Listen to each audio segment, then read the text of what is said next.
हाँ जी बच्चों, तो आपकी फ़िज़िक्स की जर्नी कैसी चल रही है? क्लास 12th की फ़िज़िक्स आपकी जो आपका डर था क्या वो ख़त्म हो रहा है? अब कुछ लोग पूछेंगे कि सर कैसे ख़त्म हो रहा है? कि भाई देखो, पहला पार्ट ऑलरेडी कवर हो चुका है। पहले पार्ट में मैंने आपको पूरा का पूरा जो मोशन चैप्टर है उसको आधी घंटे के अंदर कवर कर दिया है।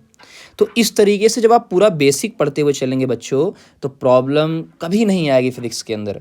फ़िज़िक्स के अंदर 12th में जो प्रॉब्लम आती है वो 11th का बेसिक आपसे होता ही नहीं है, तभी प्रॉब्लम आती है। एक बार समझ में आएगा तो कभी प्रॉब्लम नहीं होगी। इसलिए मैं हमेशा कहता हूँ, पहले इस्तेमाल करिए फिर विश्वास करिए। तो जिन लोगों ने पहला पार्ट नहीं देखा है वो जाके देखें, ठीक है ना। डिस्क्रिप्शन में लिंक मिल जाएगा, प्लेलिस्ट मिल जाएगा। अपने सारे दोस्तों को ज़रूर शेयर करिए, एक नई शुरुआत है। आइए सेकंड चैप्टर की तरफ चलते हैं, न्यूटन लॉ ऑफ मोशन। और मैं आपको बताता हुआ चलूँगा कि कहाँ कहाँ वो यूज़ होता है।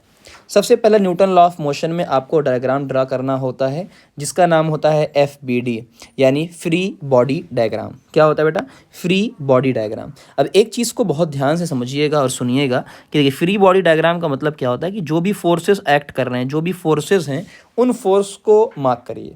तो सर कौन कौन से फोर्स होते हैं? वैसे अगर देखा जाए हमारे पूरे सिलेबस के अंदर कौन कौन से फोर्स होते हैं नॉर्मली, तो मैं सबसे पहले फोर्स की बात करता हूँ। पहला फोर्स आपका आएगा mg, और mg का नाम आप लोग ने सुना होगा, है ना, जो अर्थ खींचती है। एक mg फोर्स हो गया जो मास की वजह से लगता है। एक नॉर्मल फोर्स हो गया जिसको हम लोग बोलते हैं n, और एक फोर्स हो गया t यानी टेंशन फोर्स। अब कौन सा फोर्स कहाँ लगता है, इतनी बातें आप जान लीजिए। देखिए, ये एक आपको पूरा का पूरा मास दिख रहा है, मास, तो ये इसका सेंटर ऑफ मास होगा यानी बीच में। तो जो mg लगता है, mg वो हमेशा कहाँ लगता है? नीचे। तो mg हमेशा कहाँ लगता है? नीचे लगता है, ठीक है ना। कुछ लोग कहेंगे सर आपने बीच में क्यों बनाया है? तो उसका रीज़न होता है कि भाई रॉड का जो पूरा का पूरा मास है वो सेंटर पे माना जाता है। कहाँ माना जाता है? सेंटर पे माना जाता है। तो यानी वो mg हमेशा कहाँ लगेगा? नीचे। तो mg के बारे में आपको पता चल गया कि mg हमेशा कहाँ लगेगा? नीचे लगेगा, पहली बात। दूसरा, ये आपको दिख रहा होगा कि ये ब्लॉक यहाँ से कनेक्टेड है, ये ब्लॉक यहाँ से ज़मीन पे टच है, यहाँ से ज़मीन पे टच है। तो ज़मीन जो ऊपर की तरफ फोर्स लगाएगी बेटा, ज़मीन जो ऊपर की तरफ फोर्स लगाएगी उसे हम लोग बोलते हैं नॉर्मल फोर्स। कौन सा फोर्स बोलते हैं? Normal force. इसका यूज़ कम होगा। तीसरा क्या होता है? तीसरी चीज़ ये होती है कि देखिए, एक मिनट, ठीक है ना। अब तीसरी चीज़ आपको दिख रही होगी रस्सी। तो बहुत ध्यान से मेरी बात को समझिएगा। ये है रस्सी, और रस्सी के अंदर जो फोर्स होता है उसे बोला जाता है टेंशन। क्या होता है? टेंशन। तो ये होता है रस्सी। तो पहले आप फोर्स को मार्क कर लीजिए, कभी आपसे गलती नहीं होगी कि मास की वजह से mg फोर्स आएगा, रस्सी की वजह से टेंशन फोर्स आएगा, नॉर्मल फोर्स जहाँ बॉडी पे टच होता है, कांटेक्ट होता है, वहाँ पे आएगा। अब मेन जो इस फोर्स का यूज़ होता है, हम उस यूज़ के बारे में चलते हैं। वीआईपी। आप जब पहला चैप्टर पढ़ेंगे अपनी फिजिक्स का, इलेक्ट्रोस्टैटिक चैप्टर, जिसे इलेक्ट्रोस्टैटिक एंड पोटेंशियल भी कहा जाता है, उस चैप्टर में जो यूज़ होगा उसका मैं आपको पूरा बता रहा हूँ ताकि आपका कोई प्रॉब्लम आपको ना हो। सबसे पहले देखिए, ये आपको दिख रहा होगा एक स्ट्रिंग है, स्ट्रिंग से आप क्या बंधा हुआ है? बॉब। बॉब है ना, जिसे कहते हैं। अब बॉब का कोई ना कोई मास होगा। बिल्कुल सर, बॉब का कोई ना कोई मास होगा। तो मैंने माना कि ये कितने मास का है? m। तो मैंने यहाँ पे लिख दिया कि ये m मास का है। अब खुद सोचो, तो मैं एक को बना के दिखा रहा हूँ। बताओ mg फोर्स कहाँ लगेगा? नीचे। यानी इस बॉब पर mg फोर्स कहाँ लग रहा है? नीचे। तो मैंने इसको मार्क कर दिया, लिख दिया कि जो mg फोर्स है वो कहाँ लग रहा है? नीचे की तरफ लग रहा है। हाँ सर, नीचे की तरफ लग रहा है। ये रस्सी आपको दिख रही है स्ट्रिंग, तो इसका मतलब रस्सी के अंदर कौन सा फोर्स लगेगा? टेंशन। और ये जो फोर्स होता है हमेशा किस तरफ होता है? अगर ध्यान देंगे, हमेशा हमेशा वो बॉडी से अवे होता है ना। क्यों अवे होता है? रस्सी, ये एक पुलिंग फोर्स होता है। कौन सा फोर्स होता है? पुलिंग। सर इसका क्या मतलब है? आप ठीक है, आपके पास एक रस्सी है, रस्सी से आप एक ग्लास को खींचिए तो आराम से खींच ले जाएंगे, लेकिन उसी रस्सी से ग्लास को पुश करिए, ढकेलिए, क्या कभी ढकेल पाएंगे? नहीं। इसका मतलब टेंशन पुलिंग फोर्स होता है, रस्सी में लगता है, और हमेशा बॉडी से क्या रहता है? अवे। क्या रहता है? अवे। तो यानी ये अवे। अब प्रॉब्लम थी, ये तो सर ठीक है, दो फोर्स लग गया, कहीं कांटेक्ट में नहीं है तो नॉर्मल नहीं लगेगा। तो दो फोर्स, एक mg नीचे लग रहा है हमेशा, ठीक है सर, टेंशन साइड में लग रहा है। अब मुद्दा जानते हो क्या है? मुद्दा ये है कि आपको ये एंगल दिया रहेगा, आपको ये एंगल दिया है कितना? थीटा। मैंने मान लिया ये एंगल थीटा है, और अगर ये एंगल थीटा है तो ध्यान सुनिए, अगर ये एंगल थीटा है तो इस टेंशन को जब आप आगे बढ़ाएंगे, ऐसे ऐसे ऐसे ऐसे आगे बढ़ाएंगे, तो ये एंगल भी कैसा हो जाएगा, थीटा। ये बात सबको समझ में आ गई होगी। सर नहीं समझ में आए भाई, देखो ये एंगल आपका थीटा ऊपर से, ये आपने थीटा या गिवन होता है। ये एंगल आपका कौन सा एंगल है, वर्टिकली अपोजिट। कौन सा एंगल है भाई, वर्टिकली अपोजिट एंगल है। तो ये भी थीटा, ये भी थीटा। सर अब बात समझ में आ गई, थीटा है। बट क्वेश्चन यहाँ सॉल्व नहीं होता है, मैं डिटेल में इसलिए पढ़ा रहा हूँ, इसका बहुत ज़्यादा यूज़ है। क्वेश्चन डिटेल में ये सॉल्व होगा कि आप इसका सिंपल सी बात है, कंपोनेंट निकालिए। तो चलिए मैं कंपोनेंट निकाल देता हूँ, बहुत ध्यान से समझिएगा मेरी बात को। मैं यहाँ पे पहले बना देता हूँ अलग से, इस पूरे डायग्राम को मैं अलग से बनाता हूँ यहाँ पे, इस पूरे डायग्राम को मैं अलग से यहाँ पे बनाता हूँ। तो आपको दिख रहा होगा कि मैं मार्क करते हुए चल रहा हूँ। एक फोर्स आपका mg कहाँ लग रहा है, नीचे। तो मैंने इसको लिख दिया कि जो आपका mg फोर्स था वो नीचे लग रहा है, ठीक है सर। अब यहाँ से जो टेंशन है, अगर आप टेंशन को ध्यान से देखेंगे, टेंशन, तो टेंशन का ये जो पूरा का पूरा आपको एंगल दिख रहा है भाई, टेंशन वाला जो आप फोर्स देख रहे हैं, टेंशन का जो एंगल दिखेगा, तो आप सबको पता होता है कि एक एंगल क्या होता है। ध्यान से अगर आप देखेंगे, एक एंगल साइन थीटा होता है, एक एंगल क्या होता है, कॉस थीटा होता है ना। ये सारे चीज़ें बच्चों को पता होंगी, जिसको नहीं पता है वो भी ये चीज़ जान ले। एक साइन थीटा होता है और एक क्या होता है, कॉस थीटा होता है ना। ये सारी चीज़ें, ठीक है। वेट करिए 1 मिनट, देखिए ध्यान से। तो एक तो आपको दिख रहा होगा साइन थीटा, एक कॉस थीटा। वेट, मेरी पेंसिल नहीं मिल रही थी ना, इसलिए। चलिए अब अच्छा, ये एंगल थीटा है। अब एक चीज़ और बताता हूँ, ये एंगल थीटा वर्टिकली, और एक चीज़ और, मैं इस फिगर को फिर से एक बनाता हूँ। ये थोड़ा सा मैं यहाँ बना देता हूँ, वेट, जो हमारे काम का है वो बनाता हूँ। ओके, तो थोड़ा सा इसको मुझे इस तरफ करना पड़ेगा, वेट। तो ये मैंने आपका टेंशन बनाया, ठीक है। अब ये एंगल मैं ये वाला लेता हूँ, बात एक ही पड़ेगी, ये वाला एंगल, क्योंकि मुझे थोड़ा सा रीज़न। अच्छा, ये थीटा है तो ये भी थीटा हो जाएगा, तो वर्टिकली अपोजिट एंगल, ठीक है ना। ये सॉरी, यहाँ पे थोड़ा सा ये वर्टिकली अपोजिट एंगल, तो ये आपको दिख गया होगा, ये थीटा तो ये थीटा। अब हमें टेंशन का कंपोनेंट निकालना है, और ये बात सबको पता होती है, जहाँ से एंगल बनाता है, तो ये जो सीधा वाला है, ये आपको जो सीधा वाला दिख रहा है, ये आपको जो सीधा वाला, एक तो एंगल यहाँ से ये होगा और एक आपका इस तरफ, ठीक है ना। तो एक आपका इस तरफ और एक आपका इस तरफ। तो ये जो एंगल होगा, ये जो ऊपर है, जहाँ से एंगल बना रहा है, इसे बोला जाएगा टी कॉस थीटा, इसे बोला जाएगा टी साइन थीटा। तो ये बात आपको पता चल गई होगी, इस पे 3 फोर्स लग रहे हैं, बात समझ में आ गई। तो इतनी बातें आप सबको पता होगी कि देखिए फिर से समझिए, ये एंगल आपको थीटा दिया हुआ था, हाँ सर ये थीटा दिया हुआ था, टेंशन यहाँ लग रहा था, एंगल बना रहा था, तो ये हमको टेंशन, ये भी एंगल क्या हो गया, थीटा। अब एंगल थीटा कहाँ बना रहा है, ये देखो, ये पूरा टेंशन का एंगल बन रहा है थीटा। जहाँ से एंगल बनता है उस ऊपर वाले कंपोनेंट को हमने कॉस बोला, और उसके एक परपेंडिकुलर कंपोनेंट आएगा जिसे हम बोलेंगे साइन थीटा। तो इतनी बातें आपकी काम की होंगी, बाकी 12th में आप लोग पूरा का पूरा पढ़ेंगे। बात समझ में आ गई, ओके ठीक है। तो यहाँ से आपको सारी चीज़ें मिल जाएंगी। अब चलते हैं, ये आपको समझ में आ गया होगा पूरा, थोड़ा सा मैंने टाइम दिया जानबूझ के ताकि कोई प्रॉब्लम ना हो। चलिए सेकेंड लॉ की तरफ चलते हैं। अब सेकेंड लॉ क्या कहता है, सेकेंड लॉ ये कहता है कि देखो भाई, मेरे पास एक मास m है, ठीक है सर, मास m मेरे पास है। अब इस पर एक फोर्स लग रहा है F1, ठीक है सर, एक फोर्स लग रहा है F1, एक फोर्स यहाँ पे लग रहा है F2, ठीक है, एक फोर्स लग रहा है मेरे पास यहाँ पे F3, ठीक है, और एक फोर्स लग रहा है F4, ठीक है। इतने सारे फोर्स लग रहे हैं। तो सेकेंड लॉ आपसे ये बताना चाहता है कि फोर्स तो इतने सारे लग रहे हैं, लेकिन ये बताओ कि भाई फोर्स की वजह से जो एक्सेलरेशन आएगा वो किस डायरेक्शन में आएगा, किस डायरेक्शन में एक्सेलरेशन आएगा, सेकेंड लॉ ये बता रहा है। तो हम यहाँ पे निकालेंगे सबसे पहले एफ नेट। क्या निकालेंगे, तो सबको पता होता है फोर्स एक वेक्टर क्वांटिटी है, यानी आप F1 को ऐड करेंगे वेक्टर साइन में, कैसे, वेक्टर साइन में, F2 को ऐड करेंगे, F3 को ऐड करेंगे, और ऐसे ऐसे ऐसे ऐड करते हुए चले जाएंगे, बट वेक्टर एडिशन होना चाहिए। हाँ सर ठीक है। अब मैंने माना, समझिए बहुत ध्यान से, सेकेंड लॉ को फील करो ना, सिंपल सी बात, आपने रटा होगा। तो मैंने माना, यहाँ पे मैंने माना अभी थोड़ी देर के लिए, मैंने ये मान लिया कि एफ नेट, जो नेट फोर्स आ रहा है वो लेफ़्ट साइड में आ रहा है, ठीक है सर, लेफ़्ट साइड में एफ नेट आ रहा है। तो यानी अगर एफ नेट जिस डायरेक्शन में जाएगा उसी डायरेक्शन में एक्सेलरेशन भी जाएगा। यही सेकेंड लॉ सिर्फ ये बता रहा है। यानी सिंपल सी बात है, मैं पहला पॉइंट अगर ऐड करूं तो पहला पॉइंट हमें ये मिलेगा कि सेकेंड लॉ ये बता रहा है कि जो एक्सेलरेशन होगा वो पैरेलल होगा किसके, एफ नेट के। अच्छा, पैरेलल का मतलब क्या है कि सेम डायरेक्शन में होगा। पैरेलल का मतलब क्या है बेटा कि सेम डायरेक्शन के अंदर होगा, सेम डायरेक्शन के अंदर होगा। तो ये बात समझ में आ गई। तो यानी आपने सेकेंड लॉ सिर्फ पढ़ा होगा F is equal to M में, भाई नहीं, सिंपल सी बात है कि एक्सेलरेशन का जो डायरेक्शन होगा वो नेट फोर्स के अकॉर्डिंग होगा। ठीक, अब सेकेंड पॉइंट कितनी वैल्यू होगी, वैल्यू कितनी होगी, तो वैल्यू इतनी होगी कि जो एक्सेलरेशन की वैल्यू होगी, जो एक्सेलरेशन की वैल्यू होगी वो होगी F net by total force कितना है, और एफ नेट में डिवाइड कर दिया हमने मास से। ये पूरा का पूरा इसकी वैल्यू होगी। अब देखो बहुत सारी एक चीज़ बताऊंगा तो हो सकता है कि आप लोगों को थोड़ा सा अजीब लगे, थोड़ा सा, बट लगना नहीं चाहिए आप लोगों को थोड़ा सा अजीब। वेट थोड़ा सा, हाँ, तो अब थोड़ा सा अजीब लगेगा बट आपको मैं पूरी बात बताता हूँ, समझिए ध्यान से। मैं एक चीज़ आपको सिंपल से यहाँ बता रहा हूँ। देखिए हमने ये आप सबको पता होगा कि देखिए F इज़ इक्वल टू, आप लोग पढ़ते हैं या हम लोग पढ़ते हैं, हम पढ़ाते हैं F is equal to M A.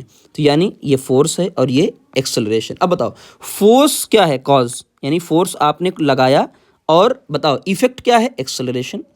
Effect क्या है, एक्सेलरेशन, है ना, इफेक्ट क्या है, एक्सेलरेशन। अब खुद ये सोचिए, अगर आप लिखते हैं F is equal to M A, तो बताओ इसका मतलब क्या है कि खुद फिर से मैं समझाना चाहता हूँ इजी। देखो F is equal to M A हमने लिखा, तो हमें ऐसा फील हो रहा है कि एक्सेलरेशन के कारण फोर्स आ रहा है, जबकि ऐसा तो नहीं है, फोर्स के कारण क्या आ रहा है, एक्सेलरेशन। इसका मतलब ये वाला फार्मूला परफेक्ट है। बात समझ में आ गई, ये फार्मूला परफेक्ट है। इस तरीके से आपको बात करना है। चलिए अब ये बहुत इंपॉर्टेंट क्वेश्चन है, यहाँ पे बात आप करिए। देखिए when acceleration is equal to zero, question ये है जब एक्सेलरेशन जीरो होता है तो उससे आप क्या बताएंगे, जब एक्सेलरेशन जीरो है तो उससे आप क्या बताएंगे। चलिए, तो एक्सेलरेशन जीरो का मतलब ये होता है क्या, there is no force acting on it. तो हाँ, हो सकता है कि ऐसा भी हो कि भाई एक्सेलरेशन जीरो है, इसका मतलब क्या है कि फोर्स है, सिंपल सा फार्मूला आप अप्लाई करेंगे, ए नेट, है ना। अभी थोड़ा सा ये वाला फार्मूला मैं इसको मिटा देता हूँ फालतू में। चलिए मैं यहाँ पे देखिए, यहाँ से जब ये फार्मूला आप अप्लाई करेंगे यहाँ पे, ठीक है ना, यहाँ पे ये फार्मूला अप्लाई करेंगे, देखो तो देयर इज़ नो फोर्स। तो मैंने कहा कि हाँ बात तो हो सकता है कि भाई फोर्स ही ना लगा हो, तो एक तो पॉसिबल है, ये पॉसिबल है कि फोर्स ही ना लगा हो तो एक्सेलरेशन नहीं आएगा। दूसरा, the combination of force acting on it balance each other. इसका मतलब क्या है कि इसका मतलब जितने भी फोर्स लग रहे हैं उनका जो कॉम्बिनेशन है, उनका जो नेट है वो क्या आ रहा है, जीरो। तो इसका मतलब पहला वाला ऑप्शन भी सही है कि नो फोर्स, कोई फोर्स एक्ट नहीं कर रहा है, और दूसरा वाला ये कह रहा है कि नेट फोर्स क्या है, जीरो है। तो ये तो श्योर है, ये पॉसिबिलिटी है, और ये क्या है, श्योरिटी, कि हाँ ये 100% ऐसा हो सकता है कि फोर्स लगने के बावजूद, क्वेश्चन में करूं कि फोर्स लगने के बावजूद भी क्या एक्सेलरेशन जीरो हो सकता है, यस। कब, जब नेट फोर्स क्या होगा, जीरो। तो ज़्यादा सही कौन सा ऑप्शन है, ये वाला ऑप्शन ज़्यादा सही है। ओके चलिए बात खत्म। अब आते हैं थर्ड लॉ के ऊपर। थर्ड लॉ ये कहता है, थर्ड लॉ सिंपल सा कि देखिए ये ए है, ये बी है, ओके सर। तो थर्ड लॉ ये कह रहा है कि दुनिया, अच्छा आपने 9th में पढ़ा होगा, particle of matter attract each other ना, तो न्यूटन के लॉ के बहुत सारे अकॉर्डिंग सिंपल सी बात है कि ये ए वाला एफ फोर्स से इसको अपनी तरफ खींच रहा है, तो इनके अकॉर्डिंग एफ फोर्स से ये भी उसको खींचेगा, यानी कुल मिला जुला के ए वाला बी को एफ फोर्स से खींच रहा है, बी वाला ए को एफ फोर्स से खींच रहा है। दोनों के मैग्नीट्यूड क्या हैं, इक्वल हैं, बट डायरेक्शन अपोजिट। यहाँ पे डायरेक्शन इक्वल नहीं हो सकती, सॉरी, ठीक है ना, यहाँ पे वेट, यहाँ पे डायरेक्शन क्या है, अपोजिट, ठीक है ना।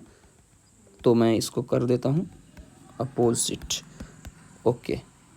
चलिए, तो डायरेक्शन क्या है, अपोजिट है, पहली चीज़। दूसरा, एक्ट ऑन डिफरेंट बॉडी। देखो ए वाला अलग बॉडी है, बी वाला अलग बॉडी है, बात समझ में आ गई, ओके। अब यहाँ एक चीज़ लिखी जा सकती है और लोग लिखते भी हैं, लिखते क्या हैं, बात समझें यहाँ पे कि देखिए यहाँ ऐसा लिखते हैं एफ ए बी, कि भाई जो ए वाला फोर्स लगा रहा है बी पर, ए वाला फोर्स लगा रहा है बी पे, उतना ही फोर्स लग रहा है बी वाला लगा रहा है ए पे, यानी ए वाला जितना फोर्स बी पे लगा रहा है, बी वाला उतना ही फोर्स ए पे लगा रहा है। तो सर फ़ायदा क्या है, देखो फ़ायदा ये है कि देखो ये वेक्टर क्वांटिटी है, लेकिन बट दोनों क्या होंगे, माइनस के अंदर, दोनों क्या होंगे, माइनस के अंदर होंगे। तो ये पूरा का पूरा आपको इस तरीके थर्ड ला याद रखना है, ठीक है सर। और समझाइए थोड़ा सा, देखिए इसका एग्जांपल देते हैं। ये होता है सन, ओके, ये सन है और ये अपनी क्या है, अर्थ है। तो ये सन है और ये है अर्थ, दोनों, सन खींच रहा है अर्थ को एफ फोर्स से, अर्थ भी खींच रही है सन को एफ फोर्स से, यानी सेम फोर्स से एक दूसरे को खींच रहे हैं। बात समझ में आ गई। इवन मैं जिस पेन से लिख रहा हूँ, है ना, मैं अगर बात करूँ कि अर्थ, मैं यहाँ पे बात करूँ अर्थ, तो अर्थ जितने फोर्स से पेन को खींच रही है ना, उतने ही फोर्स से पेन भी अर्थ को खींच रही है। अब मुद्दा वही आता है कि सर जो है फिर अर्थ, यानी जैसे हम कहते हैं ना कि एक बॉल को हमने ऊपर फेंका तो अर्थ क्या कर रही है, बॉल को खींच रही है, बॉल भी अर्थ को खींच रहा है, तो सर फिर अर्थ ऊपर क्यों नहीं जाती है। तो यहीं से आता है कि देखो acceleration is equal to F net जो फोर्स है अपॉन मास। अब खुद सोचो, यहाँ पे एक्सेलरेशन निकालो किसका, अर्थ का, तो मास भी कितना रखना पड़ेगा, अर्थ का। अब सोचो ना के बराबर आएगा, यानी ज़ीरो के बराबर आएगा, इसलिए ऐसा दिखता नहीं है बट ऐसा होता है। तो पूरी बात समझ में आ गई है। तो इतना डिटेल में इसीलिए पढ़ा रहा हूँ ताकि एक भी 12th में फिजिक्स के एक सिंगल कॉन्सेप्ट भी आपसे ना छूटे। चलिए अब आ रहे हैं एक बहुत इंपॉर्टेंट कॉन्सेप्ट की तरफ, इस पर बात करिएगा, ध्यान दीजिएगा। चलिए इस इंपॉर्टेंट कॉन्सेप्ट की तरफ आइएगा। देखिए इंपॉर्टेंट कॉन्सेप्ट क्या है कि यहाँ पे ये एक ब्लॉक रखा होता है, यहाँ एंगल होता है थीटा, हाँ सर थीटा होता है, और यहाँ पे आपका एक मास रखा होता है m, ब्लॉक पूरा का पूरा मास रखा होता है, ओके सर, पूरा का पूरा एक मास रखा होता है, ठीक। अब यहाँ पे क्या हो सकता है, देखिए अब वही FBD, मैंने कहा ना ये FBD जिसको बनाना आ गया उसको कोई प्रॉब्लम ही नहीं होगी, जिसको FBD बनाना आ गया उसको कोई प्रॉब्लम ही नहीं होगी। सबसे पहला बताइए, ये जो m मास है, m मास mg कहाँ लगेगा सर, mg नीचे लगेगा। ओहो क्या बात है, mg नीचे लगेगा, ओके। दूसरा सर, दूसरा हमने बताया था जहाँ पे कांटेक्ट होता है वहाँ नॉर्मल फोर्स कहाँ लगता है, सर नॉर्मल फोर्स जो है वो ऊपर की तरफ लगेगा। वाह क्या बात है, मज़ा आ गया, ठीक है ना। तो यहाँ पे नॉर्मल फोर्स कहाँ लगेगा, ऊपर की तरफ, और mg कहाँ लगेगा, नीचे की तरफ। देखो FBD बनाना आपको आ गया, आज नॉर्मल फोर्स का यूज़ हो गया। सर अब क्या करें, अब एक तो डायरेक्ट होता, अच्छा एक और चीज़ बताओ, ये ब्लॉक कहाँ जाएगा, इस ब्लॉक की अगर हम बात करें, ये ब्लॉक कहाँ जाएगा बताओ। जाहिर सी बात है जब ये ब्लॉक फिसलेगा तो ये ब्लॉक नीचे की तरफ जाएगा, और नीचे की तरफ जाने का मतलब क्या है कि जो एक्सेलरेशन आएगा वो किधर आएगा, नीचे। एक्सेलरेशन कहाँ आएगा, नीचे आएगा।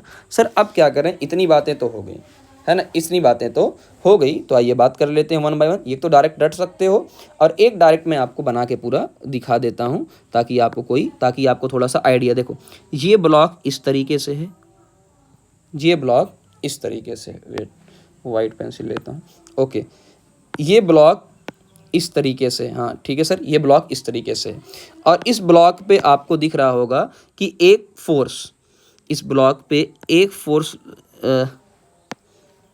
इस ब्लॉक पे एक फोर्स लग रहा है कहाँ, ऊपर की तरफ, ठीक है, और एक फोर्स आपका लग रहा है इधर नीचे की तरफ, ठीक है, एक फोर्स आपका ऊपर की तरफ लग रहा है और एक फोर्स नीचे की तरफ लग रहा है। अब इन फोर्स के बीच में बहुत ध्यान से बात समझिए, मैं जो समझाना चाहता हूँ इससे बहुत सारी बातें क्लियर होगी। mg फोर्स यहाँ लग रहा है और नॉर्मल फोर्स आपका यहाँ लग रहा है, और अगर आप ध्यान से देखेंगे ये एंगल है थीटा, तो ये वाला जो एंगल है, ये वाला एंगल, ये पूरा 90 होता है, 90 पूरा है ना, तो ये वाला हो जाएगा 90 माइनस थीटा, 90 माइनस थीटा। ये बात समझ में आ गई सबको, है ना। इस ध्यान से अगर देखेंगे ये एंगल थीटा, ये 90, तो 90 माइनस थीटा। किसी को नहीं समझ में आया तो यहाँ पे ऐसे समझ लो, देखो ये होता है पूरा, मैंने ट्रायंगल बना दिया इस तरीके से।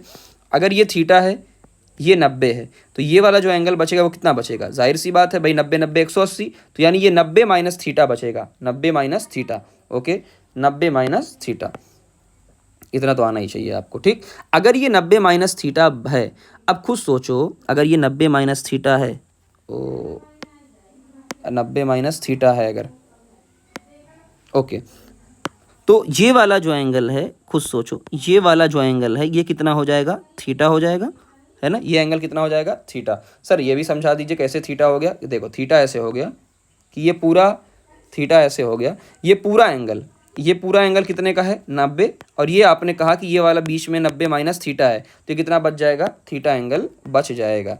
अब बात समझ में आ गई आपको? ओके चलिए, अब खुद सोचिए, एक mg का कंपोनेंट इस तरफ, तो यानी मैं आगे थोड़ा सा बना देता हूँ इसको, थोड़ा सा और आगे बनाता हूँ। तो अल्टीमेट आपको जो याद रखना होगा, वो मैं आपको बता रहा हूँ ताकि आपको कोई प्रॉब्लम ना हो। डिटेल इसलिए ले रहा हूँ, रटवा भी सकता हूँ, बट डिटेल इसलिए ले रहा हूँ ताकि आपको और भी चीज़ें खुद से निकालनी आएँ, ठीक है ना, इसलिए मैं आपको रटवा नहीं रहा हूँ। ओके चलिए फिर से बनाता हूँ, ये देखिए, ठीक है सर बन गया। ओके अब mg का एक कंपोनेंट देखो इधर आएगा भाई, mg फोर्स मेन हमारे लिए mg फोर्स है, तो mg का एक कंपोनेंट ये आएगा और एक कंपोनेंट आपका mg का इस डायरेक्शन में आएगा। ओके सर अब बताइए, तो जो नीचे वाला देखो जहाँ से एंगल थीटा बनता है वहाँ से लिया आता है कॉस, तो यानी ये mg कॉस थीटा, यहाँ पे आपका हो जाएगा mg साइन थीटा, और आपका ऊपर नॉर्मल फोर्स लग ही रहा है, नॉर्मल फोर्स आपका कहाँ लग रहा है, ऊपर, तो यानी ये आपका ऊपर नॉर्मल फोर्स लग ही रहा है, कोई मसला है नहीं। इतने फोर्स आ गए। अब जिसको नहीं आता तो सीधा याद कर लेगा कि एक mg cos थीटा लगता है, एक mg sin थीटा लगता है। अब यहाँ पे कुछ चीज़ें मैं आपको बता रहा हूँ, बहुत ध्यान से मेरी बात को सुनिएगा तो आपको कोई प्रॉब्लम नहीं होगी, समझिएगा। पॉइंट नंबर 1 ये है कि बताओ एक्स डायरेक्शन में, एक्स डायरेक्शन का मतलब कौन सी डायरेक्शन होती है, एक्स डायरेक्शन का मतलब सिंपल सा जो आगे की तरफ डायरेक्शन होती है। एक्स डायरेक्शन में आपका एक्सेलरेशन है, यस सर, एक्स डायरेक्शन में हमारा एक्सेलरेशन है। ओके तो अकॉर्डिंग टू द न्यूटन, अभी हमने पढ़ा था अगर एक्सेलरेशन होता है तो जो मास होता है यानी नेट आपका सेकेंड ला एफ नेट, जो आपका F net is equal to M A होता है। हाँ sir, F net is equal to M A होता है। ओके हो गया। अब सिंपल सी बताओ, F net is equal to M A, तो नेट फोर्स है कितना एक्स डायरेक्शन में, तो हमने लिखा सर एक्स डायरेक्शन में नेट फोर्स हमारा है एम जी साइन थीटा, और आपने पुट कर दिया मास इंटू एक्सेलरेशन, तो मास से तो मास कैंसिल हो गया, तो यानी आपका जो एक्सेलरेशन आ गया वो आ गया जी साइन थीटा। तो इस तरीके से हमने न्यूटन का सेकेंड लॉ यूज़ करके ये पूरी बातें कर ली कि सर ये कितने एक्सेलरेशन से नीचे जाएगा, जी साइन थीटा से। सर सेकेंड बात आप क्या बताना चाहते हो? सेकेंड बात ये है, क्या ब्लॉक ऊपर नीचे जा रहा है? नहीं, यानी जो वाई डायरेक्शन है, जो वाई डायरेक्शन है, वाई डायरेक्शन उसमें एक्सेलरेशन नहीं है।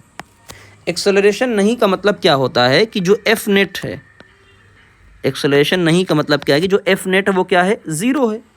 इसका मतलब ये है कि normal minus M G cos theta ये क्या है, ज़ीरो, यानी कुल मिला जुला के normal M G cos theta को बैलेंस कर रहा है, यानी दोनों क्या हैं, आपस में बराबर है। खुद सोचिए यार, अगर चाहता तो मैं रटवा सकता था, मैंने इतनी सारी चीज़ें क्यों यूज़ की, ताकि आपको पूरी बातें अच्छे से समझ में आए। ओके चलिए आइए इस पे बात कर लेते हैं, ये कई बार पुली वाला क्वेश्चन है, इस पे बात कर लेते हैं, पुली वाले क्वेश्चन पे आओ थे ठीक। चलो ये पुली वाला क्वेश्चन है, ये मैंने माना M1 और ये आपका M2 है, ठीक, और मैंने यहाँ पे माना कि जो M1 है वो M2 से बड़ा है, M1 M2 से क्या है, बड़ा है। 1 बाई 1 खाली पूरी फोर्स में डायरेक्ट इसको लिख दूंगा, पूरा फोर्स मार्क कर लीजिए सबसे पहले, सिर्फ पूरा फोर्स मार्क कर लीजिए। सबसे पहले बताइए एक फोर्स कहाँ लगता है, नीचे। सर अगर मास होता है तो फोर्स लगता है mg, यानी m1g नीचे लगेगा। सर मास होता है तो mg लगता है, यानी m2g कहाँ लगेगा, नीचे लगेगा। सर इसमें टेंशन लगेगा, रस्सी है टेंशन, और इसमें भी लगेगा टेंशन, और जो अवे होता है यानी रस्सी से ब्लॉक से क्या रहेगा, अवे। सर आपने रस्सी दो दिख रही है, भाई रस्सी दो नहीं है, एक ही रस्सी है। आपने कभी पुल्ली लपेटा हो, रस्सी एक ही होती है, बस घूम के जाती है, तो टेंशन सेम रहेगा। सर एक बात बताइए, एक्सेलरेशन कहाँ आएगा, तो आप बताइए एक्सेलरेशन कहाँ आएगा। मास m1 ज़्यादा है, इसका मतलब ये वाला ब्लॉक कहाँ जाएगा, नीचे की तरफ जाएगा। अगर ये एक ब्लॉक नीचे की तरफ आएगा तो आपने पुल्ली देखा होगा, तो एक ब्लॉक कहाँ आएगा, ऊपर की तरफ आएगा।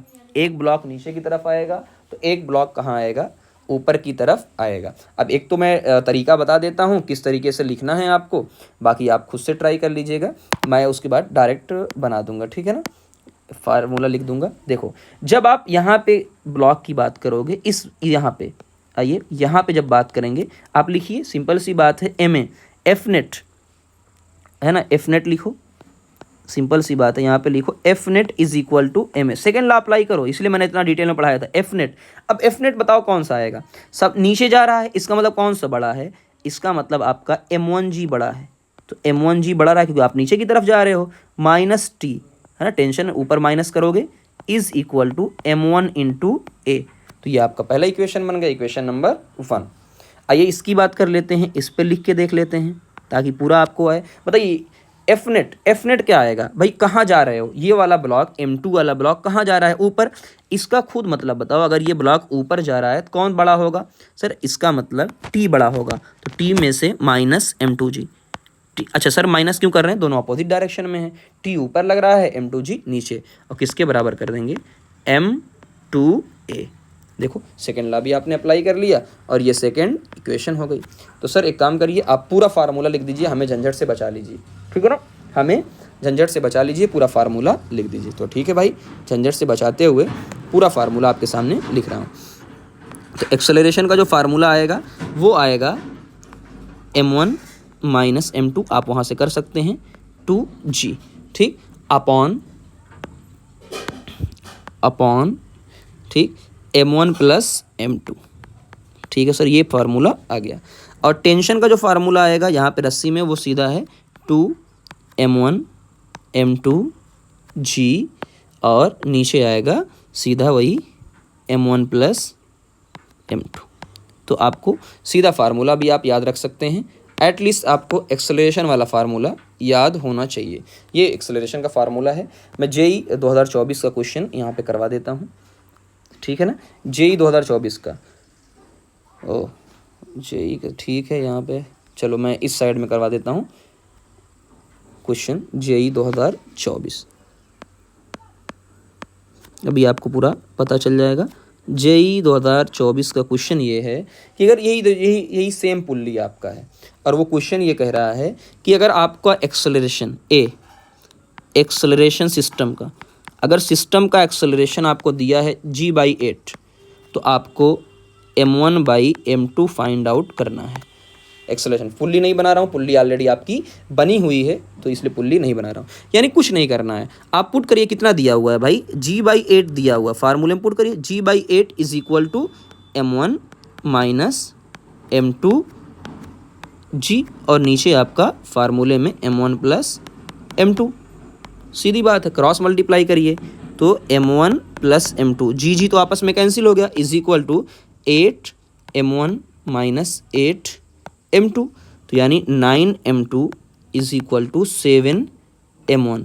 तो आप यहाँ से M1/M2 इज इक्वल टू 9/7, देख लो किस तरीके से आपका, इतनी ही बातें थी। और सिंपल एक क्वेश्चन और आया है जो आया हुआ है नीट 2020 में, तो दोनों क्वेश्चन करवा दे रहा हूँ भाई, नीट और जेई दोनों वाले बच्चे हमारे पास हैं।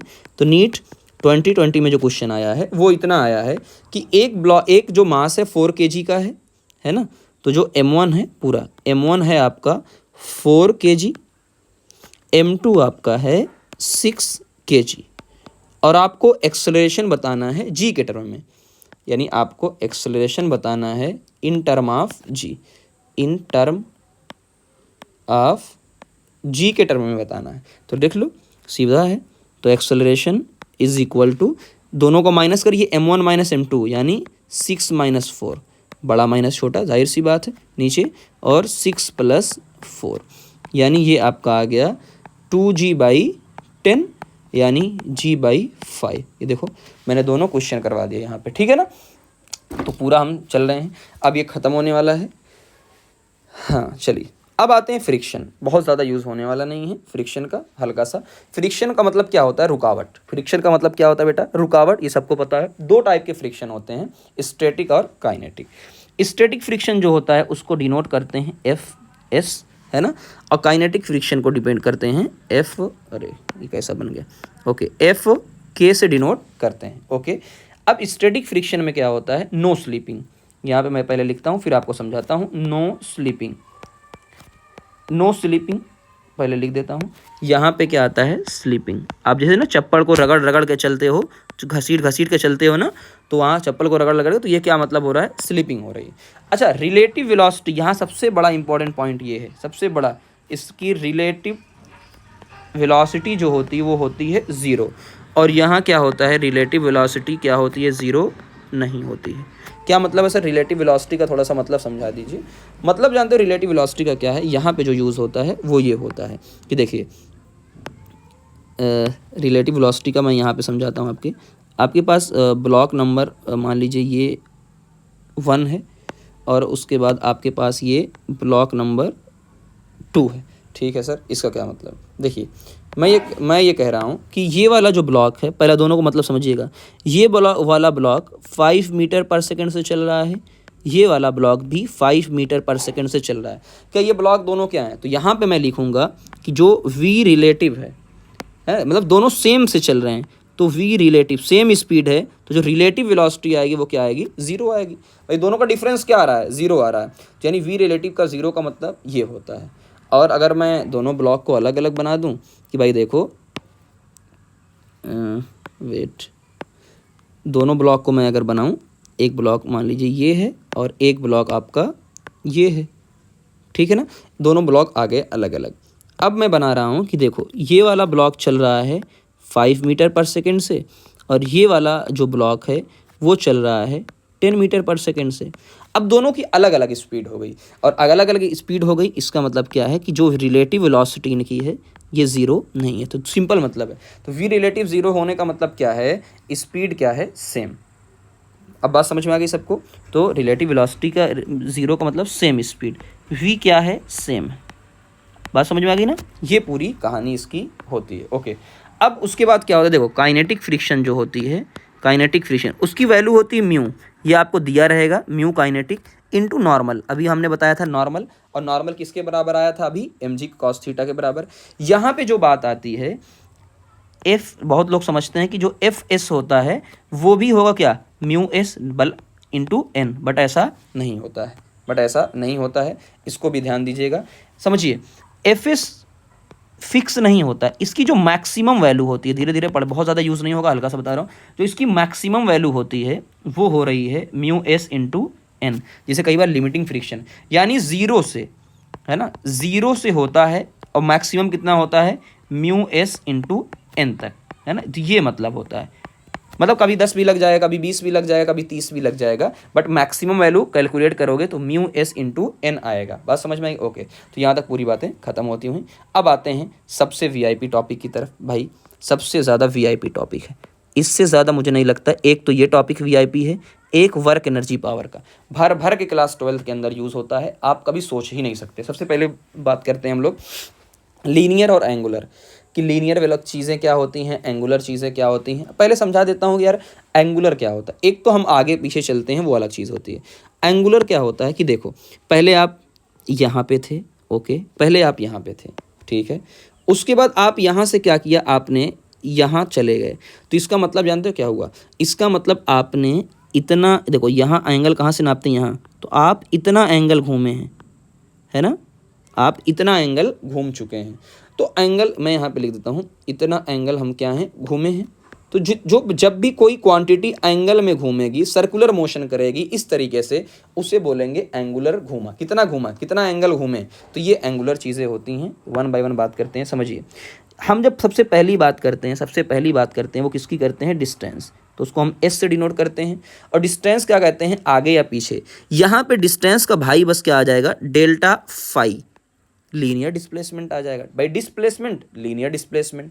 यहाँ पे हम स्पीड की बात करते हैं किससे, यू से, यहाँ पे हम बात करते हैं, है ना, तो यहाँ ये क्या कहलाता है, वेलोसिटी, जो काम बहुत ज़्यादा यूज़ होने वाला है उसकी बात। यहाँ हम क्या बोलेंगे, एंगुलर वेलोसिटी, क्या बोलेंगे, एंगुलर, अच्छा ये भी इनिशियल है ना, एंगुलर वेलोसिटी, ये सबसे ज़्यादा यूज़ होने वाला है। यहाँ पे हम फाइनल वेलोसिटी को बोलते हैं v से, यहाँ पे हम बोलेंगे w से। बात एक ही है, ये भी एंगुलर वेलोसिटी, ये भी एंगुलर वेलोसिटी। यहाँ बोलते हैं एक्सेलरेशन a से, यहाँ बोलते हैं अल्फा से, एंगुलर एक्सेलरेशन। क्या बोलते हैं, एंगुलर एक्सेलरेशन। बात समझ में आ गई ना सभी को? तो ये इतनी चीज़ें हैं। तो सबसे ज़्यादा जो काम आने वाला है वो आने वाला है आपका एंगुलर वेलोसिटी। तो सबसे ज़्यादा जो हर वो चीज़ बता रहा हूँ पूरा एंगुलर है, ठीक है ना। और टाइम का तो कोई मसला नहीं है, टाइम कहीं भी लेंगे, टी और टी, ठीक है सर। अब हमको थोड़ा समझा दीजिए सर्कुलर मोशन में क्या क्या होता है। ओके बेटा, सर्कुलर मोशन में क्या क्या होता है समझिएगा वन बाय वन। पहली चीज़ तो देखो, ये सेंटर होता है इसका, और सेंटर का सबको पता होता है कि सेंटर से आने वाली लाइन, ये जो लाइन होती है इसे क्या बोला जाता है, रेडियस। और मैंने माना इसके अबाउट ये घूम रहा है। अब बताओ ये एंगल पे घूम रहा है, इसलिए हम क्या बोलेंगे इसे, एंगुलर वेलोसिटी। अच्छा सर, अब यहाँ पे देखो ये पार्टिकल है, ठीक है सर, ये पार्टिकल है और पार्टिकल किसी स्पीड से घूमता है। तो मैंने कहा कि ये देखिए ये पार्टिकल v स्पीड से घूम रहा है, ठीक है सर। अच्छा, v की जो डायरेक्शन होगी वो हमेशा क्या होगी, टेंजेंशियल। टेंजेंशियल का मतलब क्या है, आज यहाँ पे है तो ये डायरेक्शन है, हो सकता है कल को ये पार्टिकल यहाँ पे हो सकता है कल को ये पार्टिकल यहाँ पे हो। तो मैं पूरी डायरेक्शन बना रहा हूँ ताकि कोई प्रॉब्लम ना। तो टेंजेंशियल का मतलब ये होता है कि देखो ये टेंजेंशियल है ना, तो आपको टेंजेंशियल का मतलब भी पता चल गया कि कहीं भी टेंजेंशियल का मतलब उस पॉइंट से निकालते हुए एक सीधी सी लाइन। तो ये मैंने कहा कि ये आपकी वेलोसिटी v v v। अब बात समझ में आ गई, ठीक। तो एक तो पार्टिकल घूम रहा है, तो एक तो क्या है, पार्टिकल जा रहा है उसकी स्पीड क्या है v, और एक एंगुलर स्पीड होती कितना एंगल घूमा। सर दोनों में कोई रिलेशन होगा, यस बॉस, दोनों में रिलेशन होता है। वो रिलेशन आपको याद करना है, v is equal to omega R, बहुत इंपॉर्टेंट रिलेशन है। ओके सर, अब बात समझ में आ गई। अब स्पीड की तो बात समझ में आ गई, थोड़ा सा अगर आप एंगल भी समझा देते तो ज़्यादा बेटर होता। ठीक है भाई, थोड़ा सा एंगल भी समझा देते हैं। चलिए, अब अगर भाई स्पीड आई है तो एक्सेलरेशन आएगा, ठीक है सर।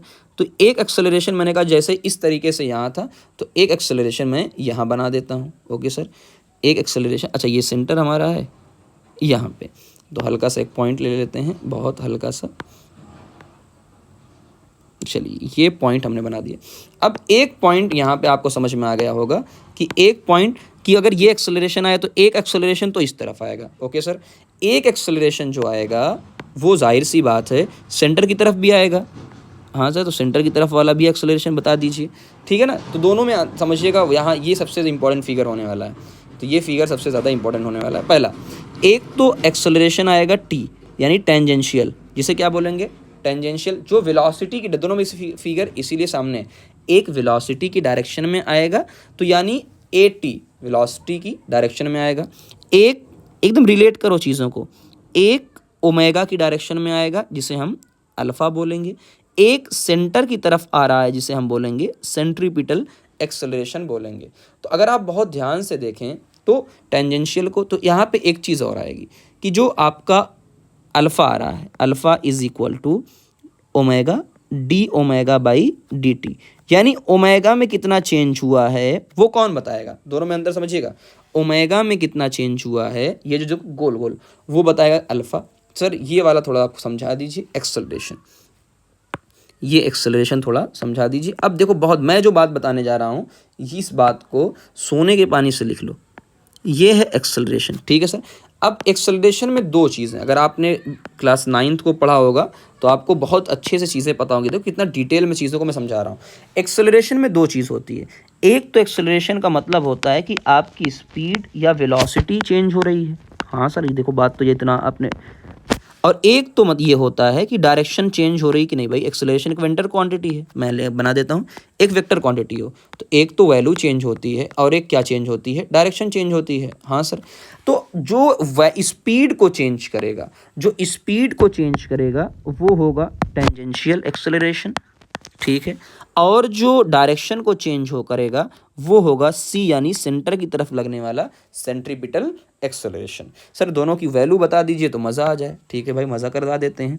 तो जो ए टी आएगा, ए टी वो आएगा अल्फ़ा आर, जिस तरीके से v is equal to omega R. अच्छा, ए सी आप याद कर लीजिएगा, इसको v स्क्वायर बाई आर, जो कि होगा ओमेगा स्क्वायर आर, रिलेशन से आप कर सकते हैं। तो मेरी समझ से इससे इंपॉर्टेंट फार्मूला नहीं है कोई, तो ये वीआईपी कर लीजिए, बात समझ में ये।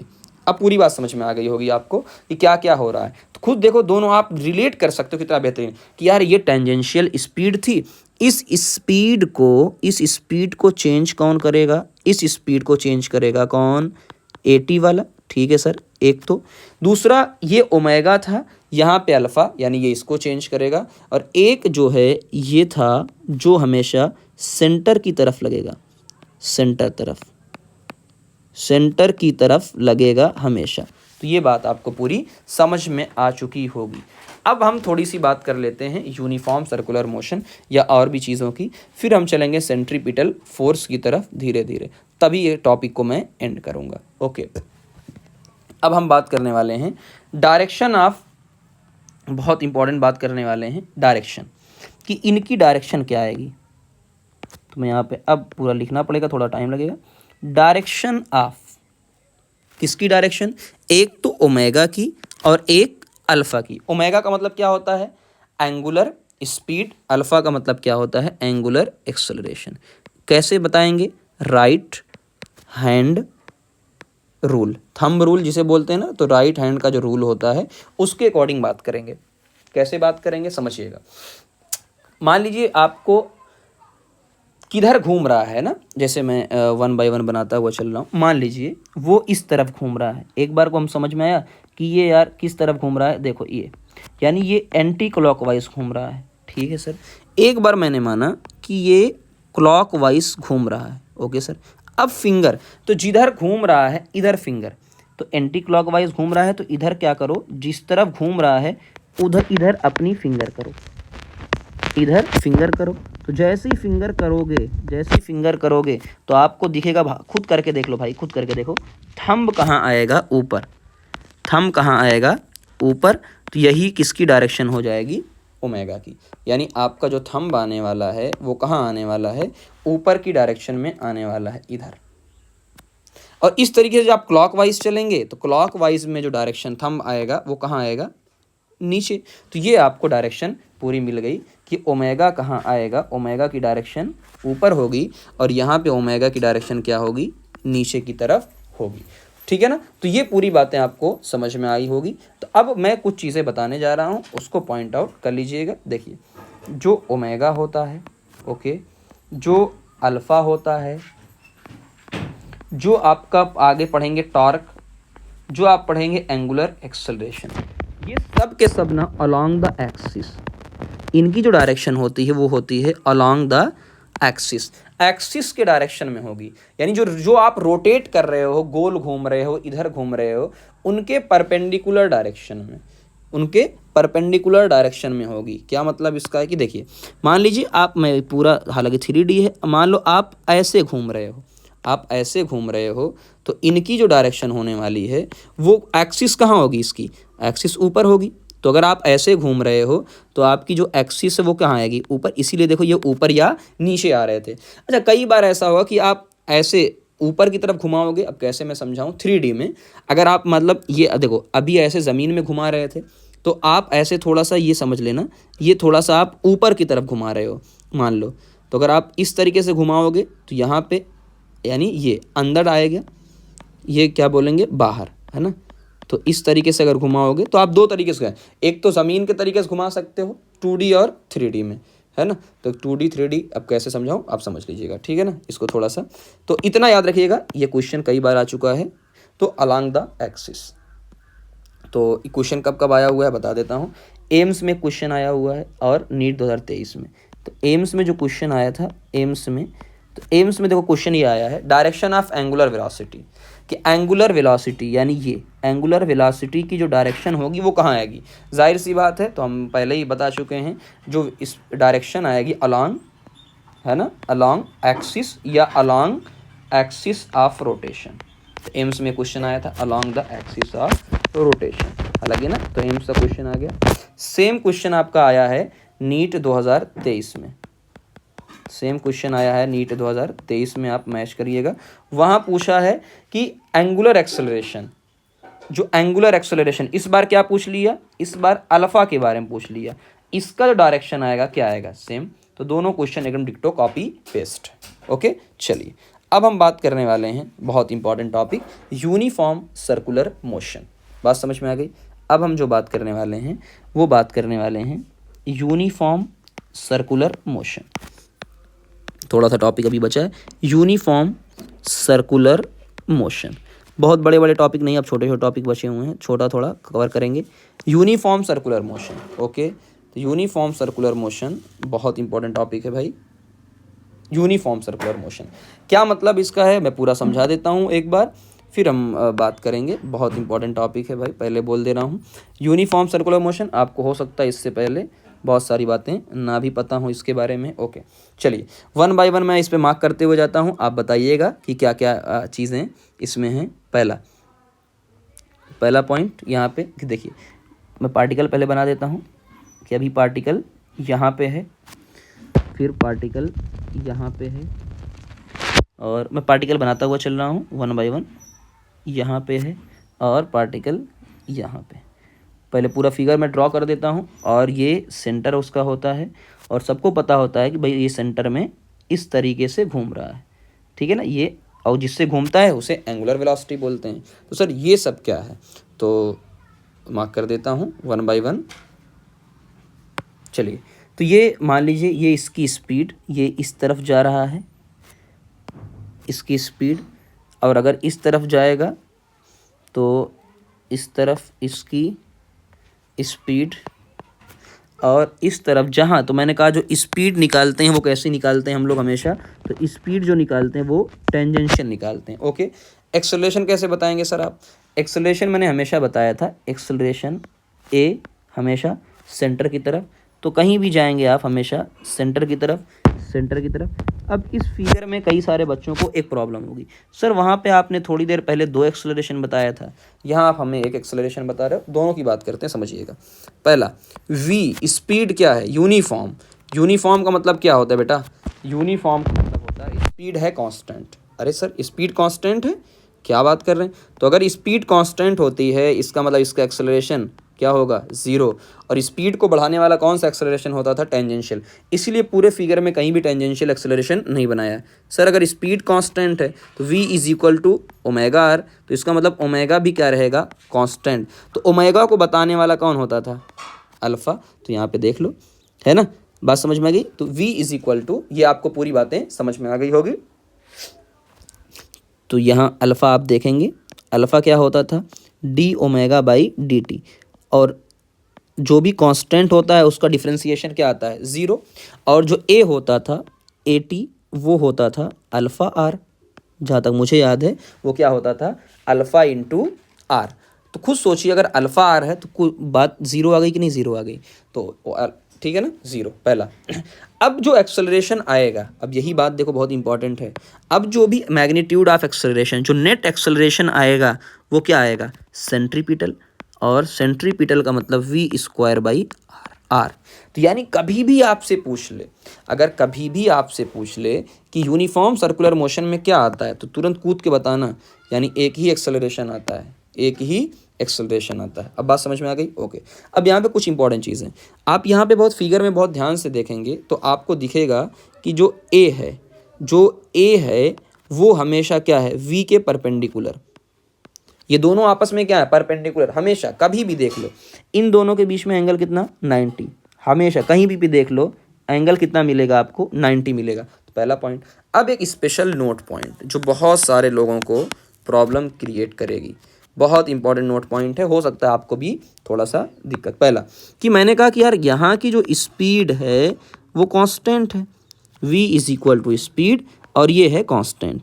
अगर स्पीड कांस्टेंट है तो काइनेटिक एनर्जी पढ़ेंगे आप, हाफ mv², ये भी क्या रहेगा, कांस्टेंट रहेगा। अब ये कांस्टेंट रहेगा, धीरे धीरे आगे चलेंगे फिर आपको बात आएगी वर्क एनर्जी थ्योरम में वर्क क्या आएगा, 0। बट हम ये बात नहीं करने वाले हैं, हम ये बात करने वाले हैं पॉइंट नंबर 2। अभी तक ये मैंने स्पीड नहीं लिखी है, ये मैंने लिखा है वेलोसिटी। बताओ क्या वेलोसिटी कांस्टेंट है या नहीं है, तो मैंने लिखा कि velocity does not equal to constant. क्यों भाई, डायरेक्शन चेंज हो रही है, क्या हो रहा है, डायरेक्शन चेंज हो रही है।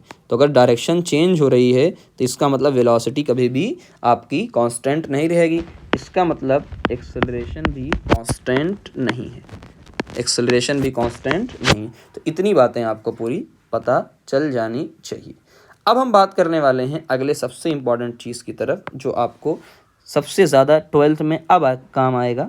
ये है आपका सेंट्रीपिटल एक्सेलरेशन। अम्मी चाय दे दियो। सेंट्रीपिटल फोर्स, चाय। हाँ, centripetal force, sorry centripetal force, नमकीन। और ये वीआईपी है ना, ये क्लास 12th में बहुत ज़्यादा यूज़ होने वाला टॉपिक है। सेंट्रीपिटल सिंपल सी बात है, जो सेंट्रीपिटल फोर्स प्रोवाइड करता है, जो सेंट्रीपिटल फोर्स प्रोवाइड करता है। तो मैं सर्कल को घुमाने में, ठीक है ना, तो 1 बाय 1 मैं फिगर बनाता हूँ पूरा का पूरा, 2-3 फिगर। तो मैं पहले लिख देता हूँ कि जो विच प्रोवाइड सेंट्रीपिटल फोर्स, जो यहाँ पे लिख देता हूँ, जो यानी कौन सा फोर्स होता है जो सेंट्रीपिटल एक्सेलरेशन, एसी यानी सेंट्रीपिटल एक्सेलरेशन प्रोवाइड करेगा। जाहिर सी बात है फोर्स ही तो प्रोवाइड करेगा। सर वैल्यू कैसे निकालेंगे? अभी थोड़ी देर पहले हमने कहा कि जो एफ होता है is equal to M A. तो इसका मतलब क्या होगा, सेंट्रीपिटल फोर्स होगा वो मास इनटू एक्सेलरेशन आएगा, किसका, सेंट्रीपिटल वाला। तो यानी एक पूरी की पूरी वैल्यू आ गई, आपको सिर्फ पुट करना है, पूरी वैल्यू आ गई। F C is equal to M multiply V square by R is equal to M omega square R. देखो कितने आसान तरीके से आपका पूरा पता चल गया। ओके सर बताइए, अब ये मुद्दा ये है कि सेंट्रीपिटल फोर्स एक्चुअल में कोई फोर्स होता नहीं, तो सेंट्रीपिटल फोर्स कौन प्रोवाइड करेगा, सेंट्रीपिटल फोर्स कौन प्रोवाइड करेगा? तो 1 बाय 1 मैं सारे फिगर बनाता हूँ, उसके बाद फिर आपसे बात करता हूँ। तो ये टॉपिक हमारा रहेगा आज का, उसके बाद हमारा लेक्चर डन। एक सारे फिगर बना देता हूँ पहले, ठीक, 2 3 और एक अपना 4। ओके 1 बाय 1 बात करते हैं पूरा डिटेल में। चलिए, अब मैंने ये माना कि ये मेरा सर्कल है और यहाँ पे मैंने एक रस्सी बांधी हुई है ना। तो मैंने एक रस्सी बांधी हुई है, एक देखिए यहाँ पे पहला 1 बाय 1 पहले पूरा पार्ट एक पूरा बना देता हूँ। ये मास m1, ये मास आपका है m1 और मैंने माना यहाँ पे एक मास है m2, ठीक है। यहाँ पे मैंने माना एक चार्ज है q1, यहाँ पे एक चार्ज है q2। ओके, यहाँ पे मैंने माना कि ये जो बीच वाला पोर्शन है ये आपको पता होगा, ये न्यूक्लियस होता है और यहाँ पे अपना भाई है इलेक्ट्रॉन, ठीक है। अब पूरी बात करते हैं 1 बाय 1 डिटेल में कि देखिए, अब मैंने इसको रस्सी से बांधा हुआ है, ये आपका है रस्सी, ये आपकी है रस्सी। अब खुद बताइए रस्सी में कौन सा फोर्स आता है, रस्सी में आता है टेंशन फोर्स। तो इसका मतलब अच्छा सेंटर की तरफ एक्सेलरेशन, सॉरी फोर्स लगेगा, सेंट्रीपिटल एक्सेलरेशन। यानी एक सिंपल सी बात है, मुद्दा ये है कि सेंट्रीपिटल फोर्स अपने में होता नहीं कोई फोर्स, तो मुद्दा ये है कौन प्रोवाइड करेगा।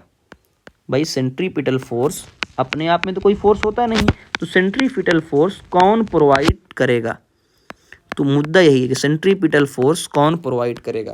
तो यहाँ देखो, आप सर्कल में एक ढेला यानी एक चीज़ क्या है, रस्सी बांध के ना हम लोग करते हैं, घुमाते हैं रस्सी बांध के, तो रस्सी में क्या आएगा, टेंशन। यानी यहाँ पे जो सेंट्रीपिटल फोर्स होगा वो किसके बराबर होगा, टेंशन फोर्स के बराबर होगा। ओके सर, ये m1 और m2 है, ये m1 और m2 हैं।